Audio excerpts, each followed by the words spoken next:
यदि आप English language को प्रॉपरली मीन्स सही तरीके से लिखना, बोलना और समझना चाहते हैं तो आपको इंग्लिश ग्रामर की the most important category that is tense का नॉलेज होना ही चाहिए। जी हाँ, टेंसेस जिसे हिंदी में काल भी कहते हैं। इंग्लिश लैंग्वेज में बीते हुए समय, वर्तमान समय या आने वाले समय में किसी वर्ब या कार्य को एक्सप्रेस करने के लिए सबसे ज़रूरी है टेंस का ज्ञान होना। Hi friends and dear students, I am Sandeep Gupta.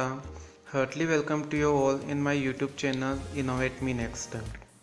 आज मैं आपको बहुत ही आसान तरीके से टेंसेस के ऑल टाइप्स बहुत ही सिंपल फॉर्मेट में विद एग्जांपल समझाऊंगा।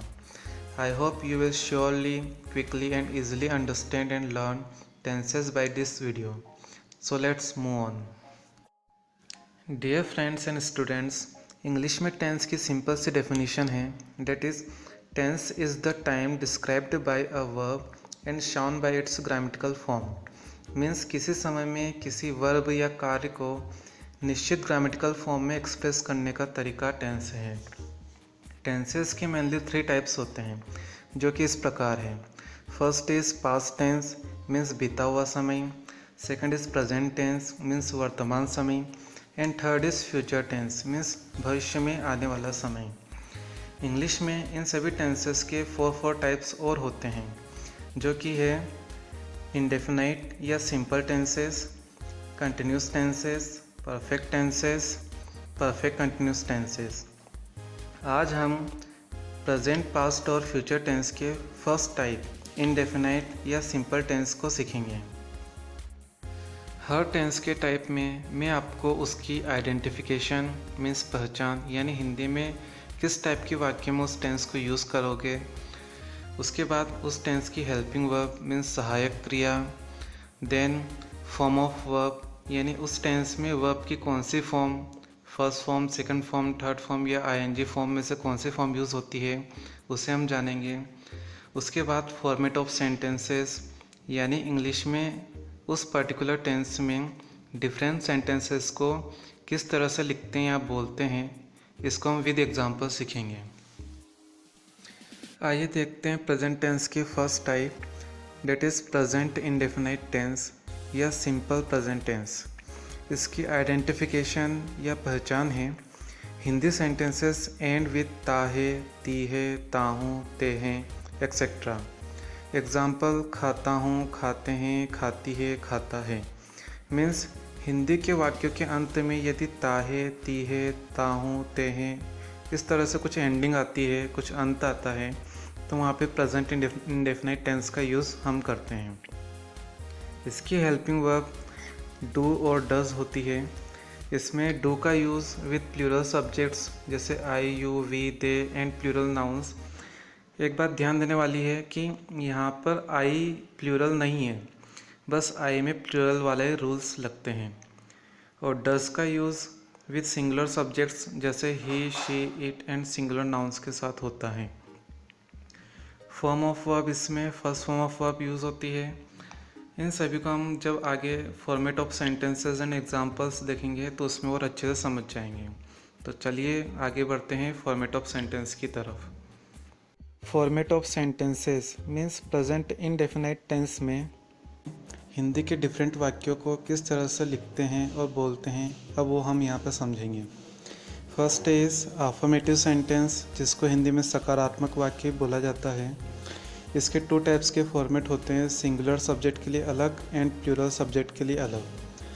पहले हम ये भी समझ लेते हैं सब्जेक्ट क्या होता है। तो हिंदी के सेंटेंस में जो सबसे पहले नाउन या प्रोनाउन आता है उसको सब्जेक्ट बोलते हैं, और ऑब्जेक्ट क्या होता है, जो उस सब्जेक्ट के बाद जो अदर नाउन और प्रोनाउन रहता है उसको ऑब्जेक्ट बोलेंगे। So for singular subject plus first form of verb plus S और ई एस प्लस ऑब्जेक्ट, इस तरह से सिंगुलर सब्जेक्ट को लिखा जाता है। फर्स्ट फॉर्म ऑफ वर्ब के साथ में एस या ई एस का इसमें यूज़ होता है।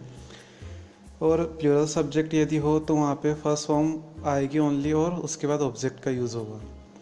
एग्जाम्पल भी समझ लेते हैं। जहाँ पर लिखा हुआ है माँ भोजन बनाती है, तो इसको माँ एक्चुअली यहाँ पर सिंगुलर सब्जेक्ट है, इसलिए इसका ट्रांसलेशन हो जाएगा मदर कुक्स फूड। और यदि माँ प्लूरल हो जाता है, मदर्स हो जाता है, तो मदर्स कुक फूड आएगा ओनली।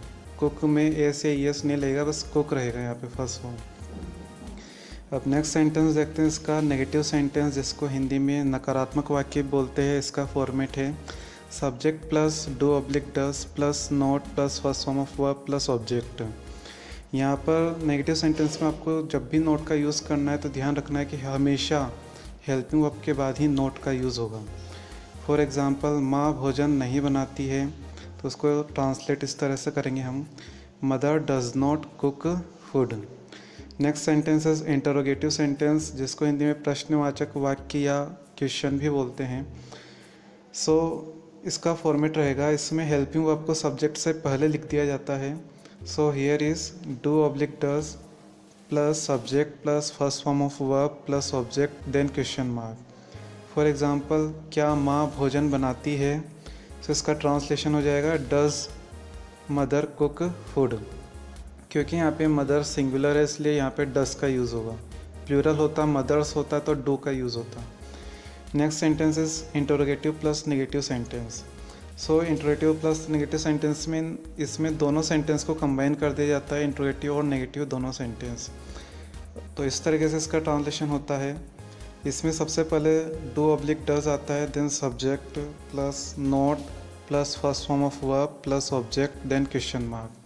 फॉर एग्ज़ाम्पल, क्या माँ भोजन नहीं बनाती है, इसका ट्रांसलेशन हो जाएगा does mother not cook food and question mark. अब हम नेक्स्ट टेंस को समझते हैं, that is past indefinite tense या सिंपल पास्ट टेंस। इसकी आइडेंटिफिकेशन या पहचान होती है in Hindi sentences verbs end with power of आ ई ए।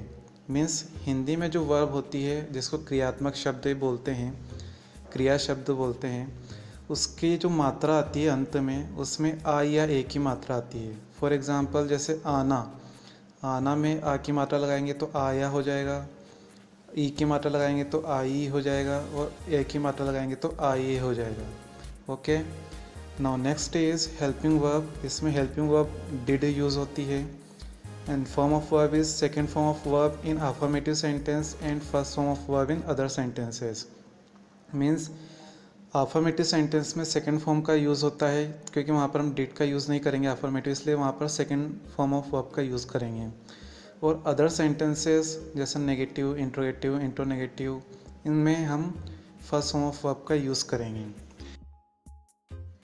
Format of sentences means past indefinite tense में हिंदी के डिफरेंट सेंटेंसेस को किस तरह से लिखेंगे या बोलेंगे। यहाँ पे first type is affirmative sentence, जिसको हिंदी में सकारात्मक वाक्य बोलते हैं। इसका फॉर्मेट है subject plus second form of verb plus object. मैंने आपको पहले बता दिया, सब्जेक्ट जो रहता है वो हिंदी के वाक्य में आने वाला, फर्स्ट में जो आने वाला नाउन या प्रोनाउन होता है, और ऑब्जेक्ट जो रहता है वो सब्जेक्ट के अलावा जो अदर नाउन और प्रोनाउन रहते हैं वो इसमें आते हैं।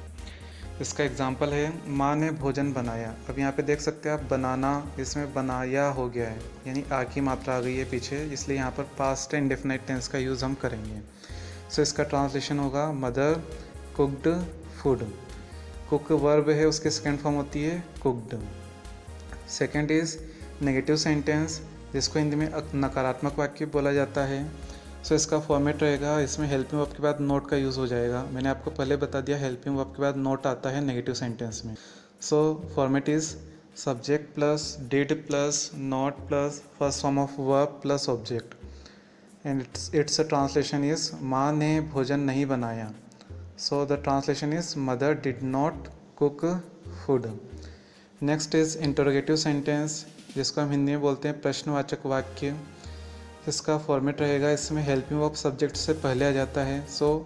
Here is did plus subject plus first form of verb plus object then question mark. For example, क्या माँ ने भोजन बनाया, इसका ट्रांसलेशन हो जाएगा did mother cook food then question mark. Next is interrogative plus negative sentence, जिसमें interrogative और नेगेटिव सेंटेंस दोनों कंबाइन हो जाते हैं। इसका फॉर्मेट है did plus subject plus not plus first form of verb plus object then question mark.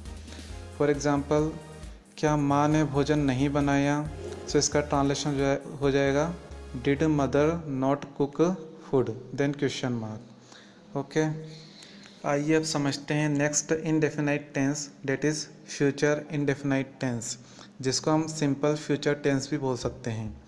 इसकी identification means पहचान होती है। हिंदी सेंटेंसेस एंड विद गा गी गे, मीन्स इसमें जो हिंदी में जो क्रिया आती है, क्रियात्मक शब्द आते हैं, उनके पीछे गा गी गे आ जाता है। जैसे फॉर एग्जांपल यहाँ पे लिखा हुआ है जाना वर्ब होती है, तो उसमें गा गी गे लगाएंगे तो बन जाएगा जाएगा, जाएगी, जाएंगे, जाऊंगा, इस तरह से। ओके, इसमें हेल्पिंग वर्ब का यूज़ होता है shall and will. Shall with I and we, means I और वी जब सब्जेक्ट होता है तो वहाँ पर शेल का यूज़ हम करेंगे। And will with other subjects, means बाकी सभी सब्जेक्ट के साथ हम विल का यूज़ करेंगे। ये आपको हमेशा याद रखना है। ओके, यहाँ पे जब भी हम शेल या विल का यूज़ करेंगे तो इस तरह से उसको यूज़ करना है, shall with I and we and will with other subjects. Okay, next is form of verb. तो यहाँ पे फर्स्ट फॉर्म ऑफ वर्ब का यूज़ हम करेंगे। आइए देखते हैं अब इसका format of sentences.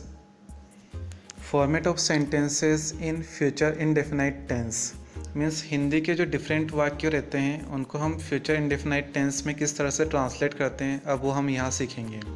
First type is affirmative sentence, जिसको हिंदी में सकारात्मक वाक्य बोलते हैं। सो इसका फॉर्मेट रहेगा subject plus shall oblique will plus first form of verb plus object. Okay, subject और ऑब्जेक्ट क्या होते हैं मैंने आपको पहले ही बता दिया है। शेल और विल का यूज़ हम यहाँ पे सब्जेक्ट के अकॉर्डिंग करेंगे। फॉर एग्ज़ाम्पल माँ भोजन बनाएगी, सो इसका ट्रांसलेशन हो जाएगा मदर विल कुक फूड।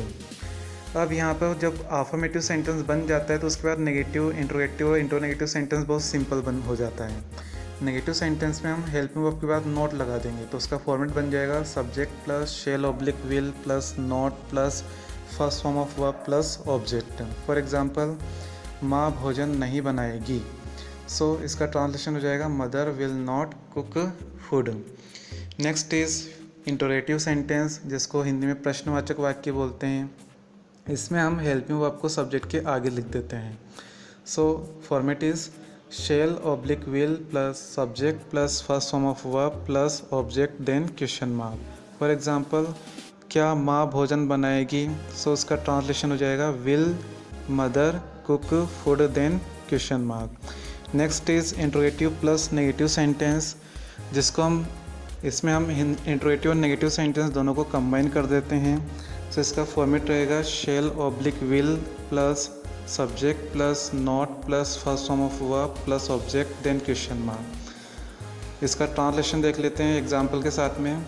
क्या माँ भोजन नहीं बनाएगी, तो इसका ट्रांसलेशन हो जाएगा will mother not cook food then question mark. Okay, so friends and dear students, यह था टेंसेस का पार्ट 1 वीडियो, जिसमें हमने present indefinite, past indefinite and future indefinite tenses को सीखा। इसी के बाद अब part 2, part 3 and part 4 videos और है, जिसमें हम टेंसेस के नेक्स्ट टाइप्स जैसे continuous tenses, perfect tenses and perfect continuous tenses को सीखेंगे। सो कृपया आप उनको भी ध्यान से सीखें और समझें, तभी आप पूरे टेंस में कंप्लीट हो पाएंगे। सो फ्रेंड्स, मैं अपने इस चैनल में स्टूडेंट्स एंड अदर पीपल से रिलेटेड और भी यूज़फुल वीडियोस अपलोड करता रहता हूँ। आपको यदि कोई डाउट हो या आप कुछ फीडबैक देना चाहते हैं मुझे, तो आप कमेंट बॉक्स का यूज़ कर सकते हैं। एंड और ज़्यादा अपने आप को इनोवेटिव बनाने के लिए आप मेरे चैनल को लाइक कीजिए, सब्सक्राइब कीजिए एंड शेयर कीजिए। Take care, goodbye, thank you. मिलते हैं हम नेक्स्ट वीडियो में।